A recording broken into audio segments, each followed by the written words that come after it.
na-endorse na pala nila ito ni Taberna noon pang 2022 na magkakaroon sila ng operation, titirahin sa likod at ilalantad ni Taberna, yun pala ay ginurgor na ni Lisa dahil hindi niya kursunada at badshot sa kanya ang mga officials na na-appoint na kanyang asawa. Yeah, pinakamahalagang mawala na sila sa pwesto ngayon na. Kung pwede, ngayong araw, ngayon na. That proves, mga kababayan, na it's Lisa Marcos that Running is the government. dictating everything. Oh. Paano ka i-protect mo si VP Sara Duterte? Ang kapal talaga ng mukha, talagang delusional nyo. So don't talk about utang na loob, wala kayong alam dyan. Ikaw At pag mag-alam. humarap ka, magsuklay ka naman. Sa mga susunod na araw, malalaman ng taong bayan kung gaano po kagrabe o kalala ang ginagawa ni Marcos Jr. at ni Lisa. Sobrang hindi nyo kakayanin ang involvement ng gobyernong ito, ng bangag ng administrasyong ito sa pag-uubos ng pera ng bayan at pagpasok at paglabas ng droga at ng kung ano pang mga illegal. Gusto kong hampunin ngayon Sige.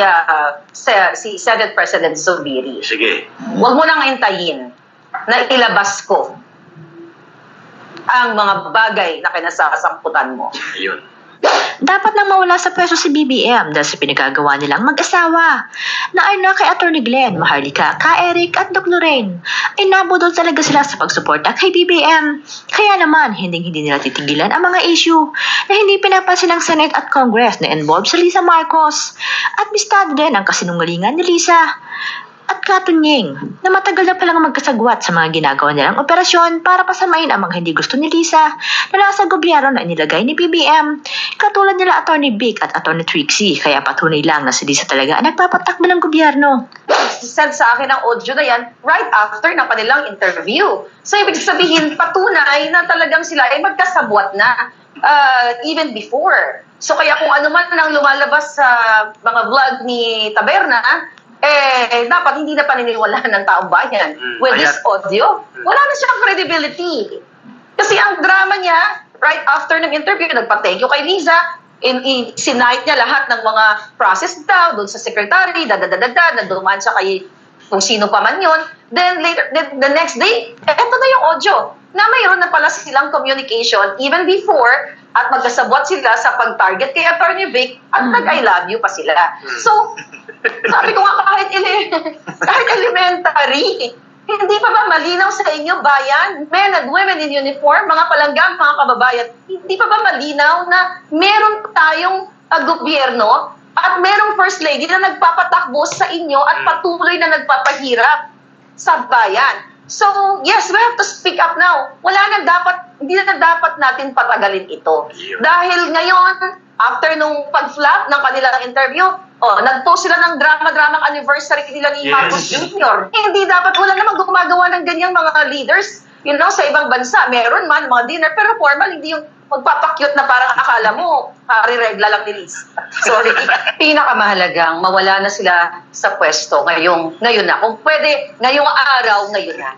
Dahil sa, napag-usapan na natin maraming beses na yung tanong mo, bakit nagtitengang kawali itong mga senador, itong mga sa Kongreso? Alam na natin, si Tambaloslos, wala nang kaduda-duda dyan. Pero pagdating naman sa Senado, gusto kong hampunin ngayon. Sige. Si Senate President Zubiri. Sige. Huwag mo nang hintayin na ilabas ko ang mga bagay na kinasasangkutan mo. Ayun. My goodness. Ngayon, Klaro. the reason why sila ay nagbingi-bingihan, dahil Mig Zubiri, dito, first time sa Pilipinas nating mahal, gusto kong sabihin sa taong bayan, na ikaw ba, tanungin mo na kita, kasabwat ka sa illegal activities na ginagawa ni Lisa, ni Chua, at marami pang iba?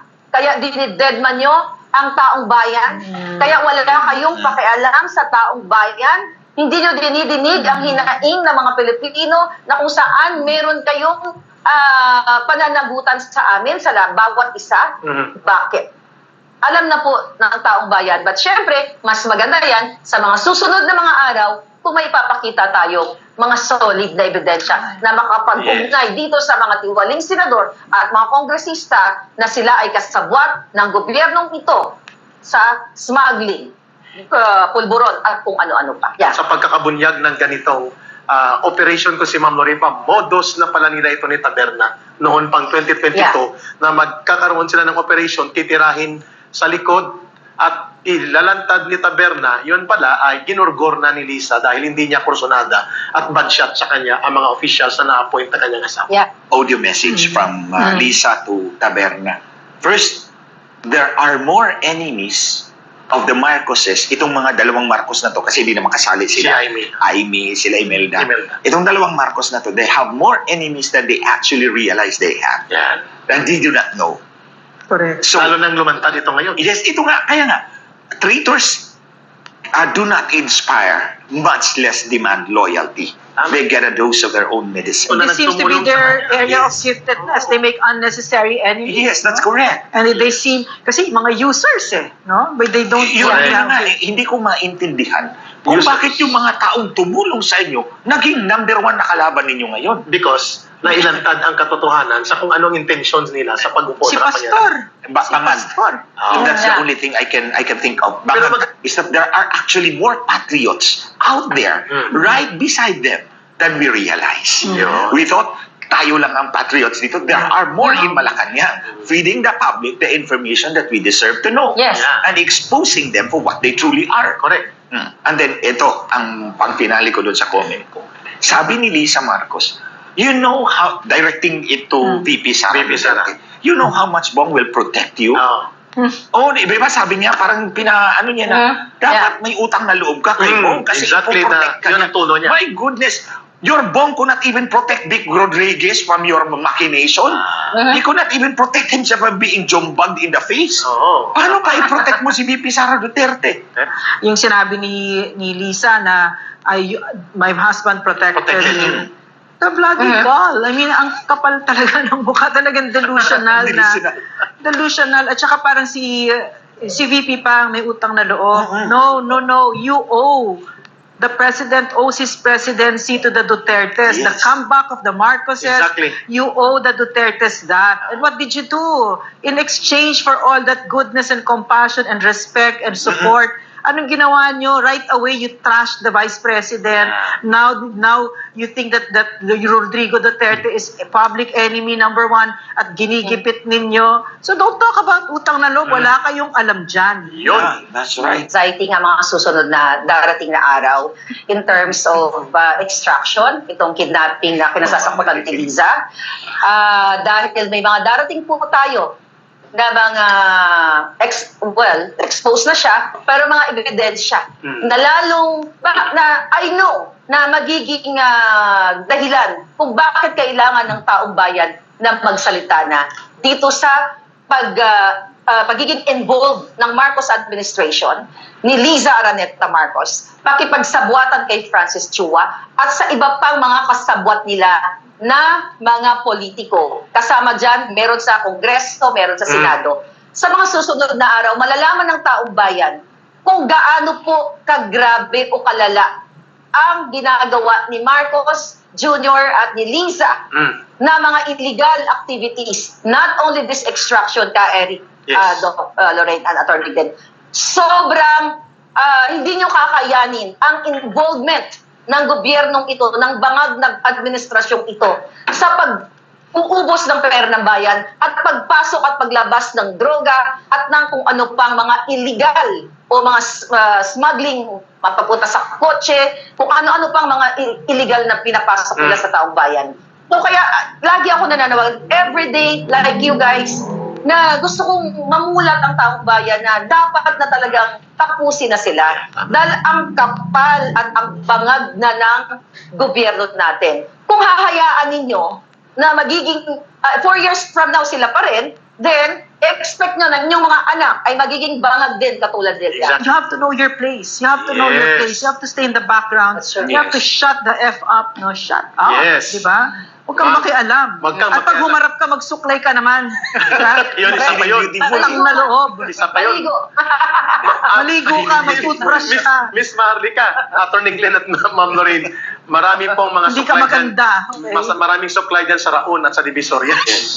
bakit si Bianca Subel doon tumawag kay Lisa Marcos about the change of command Ng isa. Bakit hindi sa presidente? Bakit hindi kay Marcos Jr.? Klaro. Yun yung gusto kong i-point out sa inyo. Kung totoong si Marcos Jr. is the one in charge of this Logical. government, yes, hindi siya nag-request na pwede bang sabihin na kay Presidente. Yeah. Direkta. Direkta sa kanya. That proves, mga kababayan, na it's Lisa Marcos that Running is the government. dictating everything, all the appointment. And Kaya pala bad shot siya sa akin. Si BP, para bang may ibig sabihin yung bad shot. Ano ngayon? So, bad Bad shot. shot ka sa amin. ako, sinisisi ko talaga yung sarili ko. Bakit ako sumuporta rito? Si Maharlika din. Mga kababayan, in all honesty, hindi talaga ako bumoto kay Marcos Jr. Oh. Yes, hindi ako bumoto sa kanya. Dahil na-realize mo. Alam ko na bininta na ako kay Smartmatic. Remember, this is March Yeah. 2022. Nung Yeah. sinabi niya, but not you because they hate you so much. Tapos alam ko, kilala ko si Lisa. Tulad ng sinabi ko kay Ate Claire, nung Yeah, pag sa may lahat. gamit ka sa kanya, may I love you yan. Meron din ako I love you, meron akong darling, o ganyan. Dear. So, dear. May o ganyan. heart. Yes. Yeah. Pag sa'yo, sincero ka, tataba naman yung puso mo. Kasi- So, So that's true. Budol.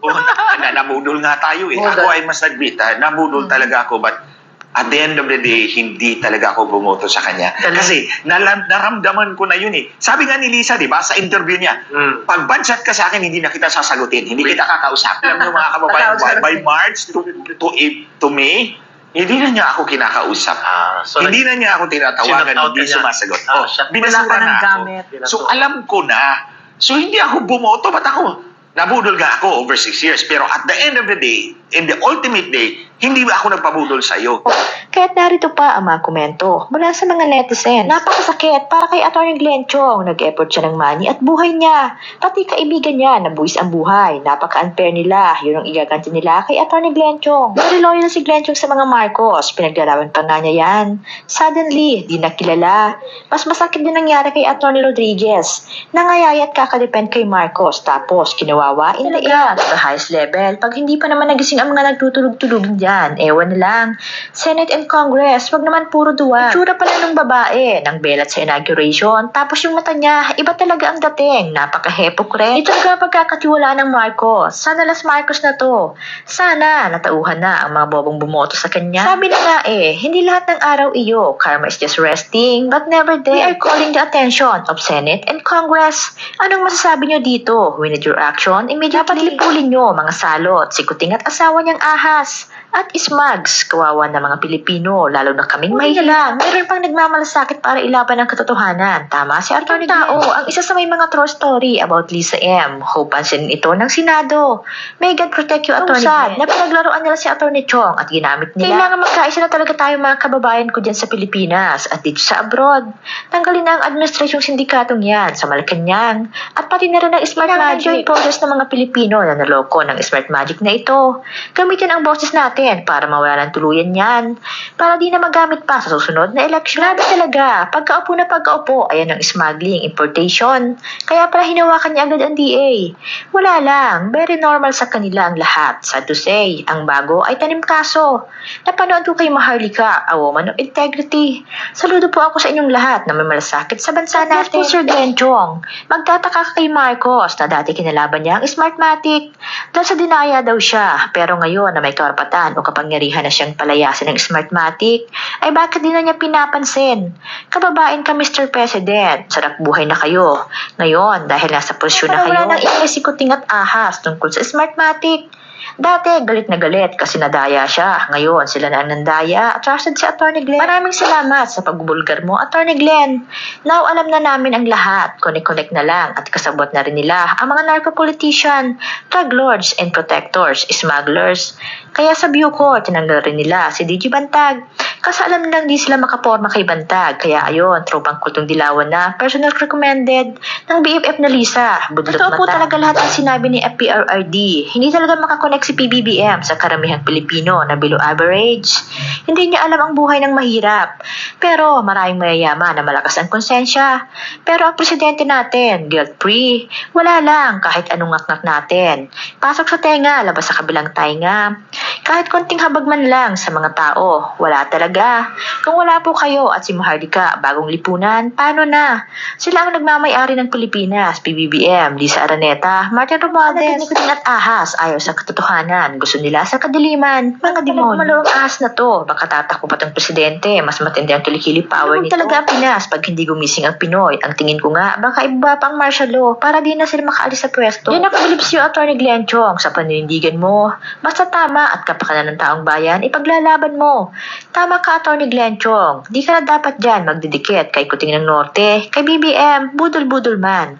Dahil sira na siya sa paningin ng taong bayan at puro palpak ang pagpapatakbo niya ng ating gobyerno. Adik si BBM, kaya paloko-loko, takbo ng bansa. Hindi niya alam ang totoong kalagayan ng bansa, smuggling sa DA, pagbenta na rin, PubCorp for sale, pondo ng PhilHealth, next target. Lahat ng pagkakapirahan gagawin nila, pahirap ng pahirap. Ang pala si Glenn Chong, galit pa naman ako noon sa kanya. Kasi akala ko maka-BBM, sa taong bayan pala, pinaglalaban niya. Dadga sa'yo pag nasa bayan ang puso mo. Ano ang masasabi mo sa isyong ito? Just comment below at i-like mo na rin kung nagustuhan mo ang ating isyong tinalakay. At syempre, huwag kalimutang mag-subscribe. Maraming salamat sa panonood. Mahalin po natin ang Pilipinas.